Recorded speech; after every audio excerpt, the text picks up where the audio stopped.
Chapter 28. As Mitra and Scourge battled the guard, Revan charged toward the Emperor. His opponent stood perfectly still, focusing and channeling his power. At the last possible instant, the Emperor unleashed a wave of energy that swept Revan off his feet and sent him flying backward. Revan twisted in midair so that he was able to roll with the impact when he landed. He quickly sprang back to his feet and advanced again, moving more slowly this time. The Emperor stood in the exact same position as before. It was as if he hadn't even moved. Revan began to sense the oppressive presence of the dark side weighing down on him. The Emperor was trying to crush his will, to dominate and enslave his mind as he had before. This time, however, Revan was ready. Instead of charging forward, he opened himself up to the Force, letting both the light and the dark side flow through him like twin rushing rivers. But instead of focusing or channeling the Force, he released it in its purest form. There was brilliant flash as the air between the two combatants lit up. The energy unleashed was powerful enough to send Revan staggering. The Emperor, unprepared, and with much of his strength diverted to his effort to dominate Revan's mind, was sent flying backward. He landed in a heap on the floor, and Revan raced toward him. The Emperor rolled over, lifted himself up on one knee, and his hands flew forward as he hurled a bolt of dark-side lightning at his enemy. Revan intercepted the bolt with the blade of his lightsaber, though the impact stopped his charge dead in its tracks. The Emperor unleashed 3 more bolts in quick succession. Revan batted the first aside with his lightsaber, ducked the second, then deflected the third back in the direction of its source.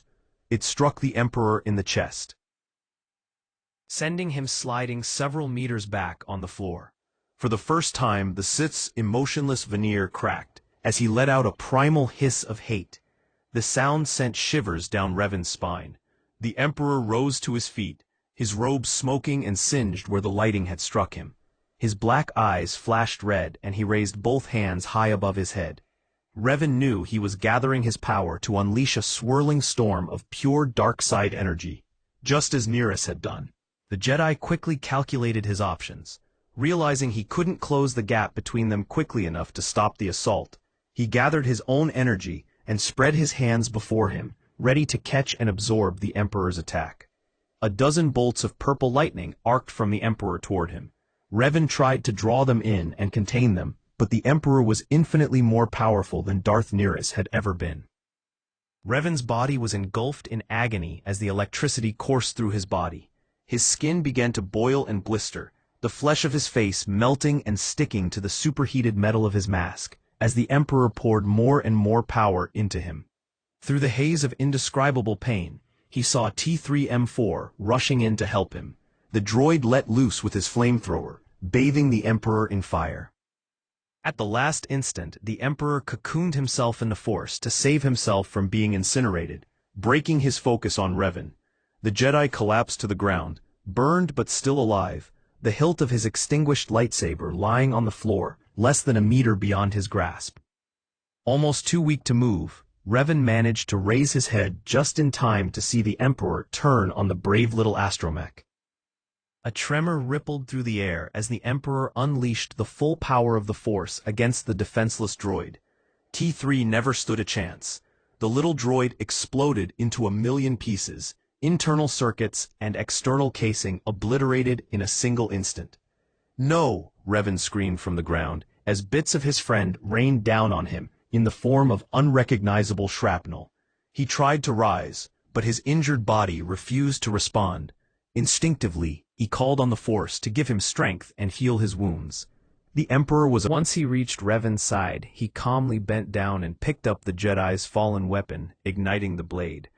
The healing properties of the Force were powerful, but Revan's wounds were severe, and he needed more time to restore his strength. Helpless, he could only stare up at the Emperor as he raised the lightsaber to deliver the killing blow.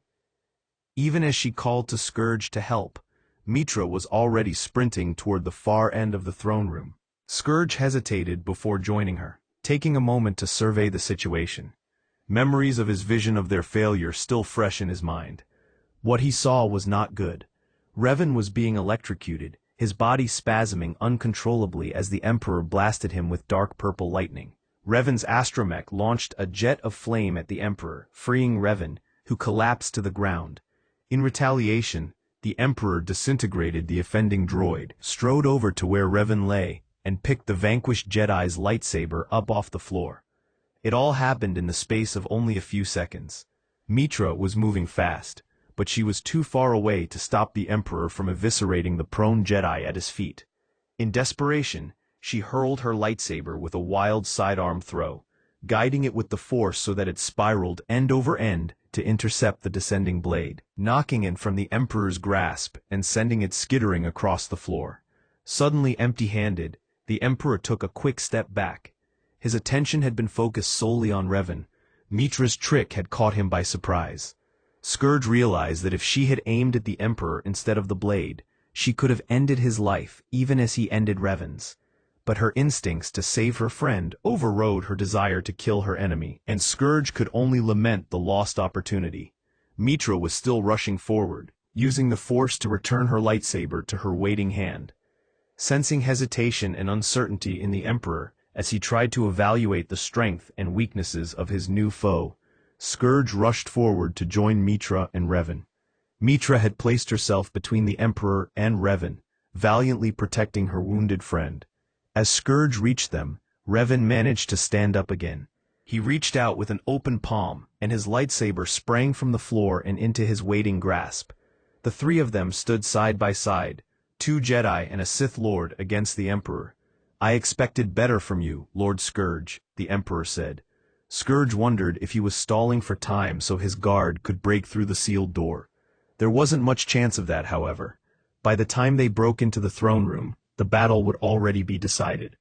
"One way or the other. He has seen the depths of your evil," Revan declared. "He stands with us now. Then he will die with you as well." "You can't defeat all 3 of us," Revan said. "United, we are stronger than, even you." "That remains to be seen," the Emperor replied. For Scourge, the universe suddenly seemed frozen in place, as if time itself had stopped.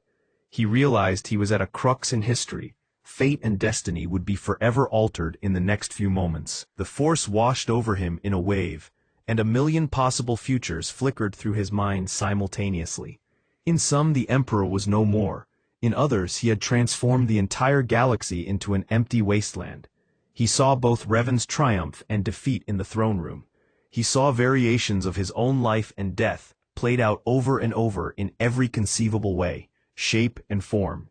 He had to choose, but there was no way to know which was the most likely outcome, or what actions of his would lead to which results. Revan had said visions could guide the Jedi, but for Scourge they brought nothing but confusion. The moment passed and the universe began to move again, though everything seemed to be happening in slow motion. Revan and Mitra stepped forward, ready to initiate the final confrontation. Scourge knew he had to act now. He had to make his choice. In a sudden moment of clarity, he saw the Emperor lying defeated at the feet of a powerful Jedi. But that Jedi was neither Revan nor Mitra. And the Sith Lord knew what he had to do. Instead of advancing with his 2 companions, Scourge stepped to the side so that he was standing directly behind Mitra. There was a flicker in his consciousness as the universe snapped back to full speed, and he slid the blade of his lightsaber between her shoulders. Mitra gasped and toppled forward, dead before she hit the floor. Revan's head snapped to the side, shock and horror emanating from him, even though his mask hid his expression. The distraction gave the Emperor the opportunity he needed, and he unleashed another blast of lightning into the Jedi's chest. Scourge could smell burning flesh as Revan screamed once, then collapsed to the ground, unconscious. The Emperor turned to face Scourge, and the Sith Lord dropped to one knee, head bowed in supplication. "Explain yourself," the Emperor said, and Scourge knew if he chose his words poorly, they would be the last he ever spoke. "The Jedi was working with Neris," he said, speaking quickly. "He claimed he had once been your servant, but that he had returned to destroy you.